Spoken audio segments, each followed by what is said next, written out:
Today, let's talk about different types of movement.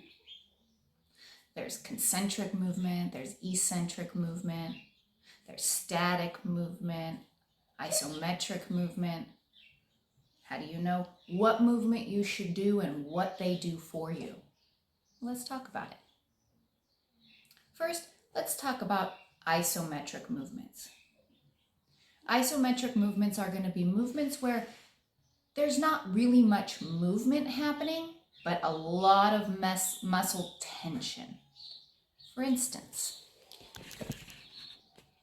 if you were to take this contraption here and you were to tighten all the muscles in your arms, your core, your legs, and you bring your legs up and you hold that, that is an isometric movement.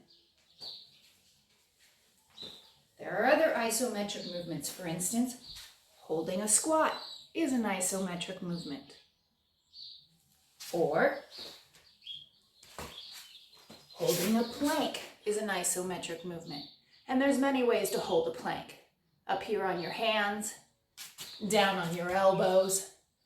You can put your knees down, right? It is to meet you where you are at physically. Now let's talk about concentric and eccentric movements. Let's take this dumbbell.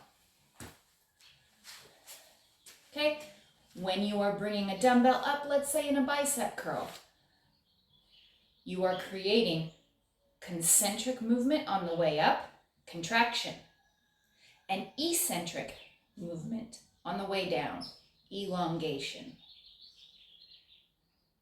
Right, so that's kind of the way I think of it. Concentric coming up, contraction, where you're pulling against a weight, and eccentric elongating, where you're controlling the movement down with gravity against a weight. Can you do them separately? Well, let's see. I'm going to put this band around my leg. From a resistance tube. Now, if I were to pull against this resistance tube, it's going to create tension. Right? It's going to create tension as I pull against it. However, there's no tension as I release it because the band becomes looser. The same idea. If you were to grab, let's say, one of these bands. You're creating resistance by pulling against it. All of your muscles in your arm are now tensed. But not eccentric movements because it is releasing tension as you come back. There's no tension that you're resisting as you go back. So it is possible to have concentric movements without eccentric movements. Now, what other movements do we have? Well, there's many others, but the one that I want to talk about today is static movements. What are static movements? Well, let's take, for example, a stretch. Let's stretch our quads. Okay, we're going to pull our leg up. We're going to hold this. This is a static stretch. You're holding that stretch. You're pulling that muscle as long as you can. It's good for after workouts.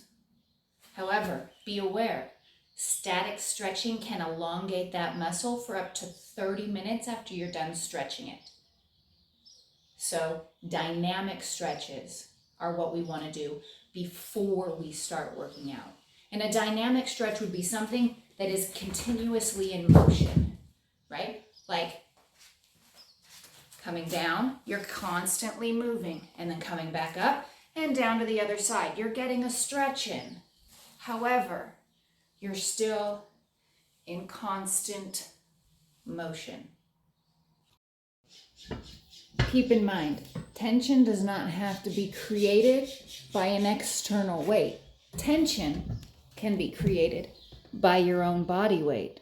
For instance, if you were to have a pull-up, now you're lowering yourself from that pull-up. Slowly, slowly, slowly. you're lowering yourself, you're under tension, right? And you're moving. So, what type of tension is that? Where you're lowering yourself and it's getting easier.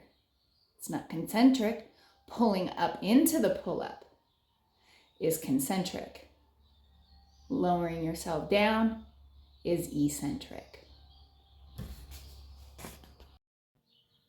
All the movements that we just talked about are used to create strength, mobility, flexibility, all the things needed for your day-to-day living. Don't forget to like and subscribe so that you don't miss any future videos. Thank you so much. Bye-bye.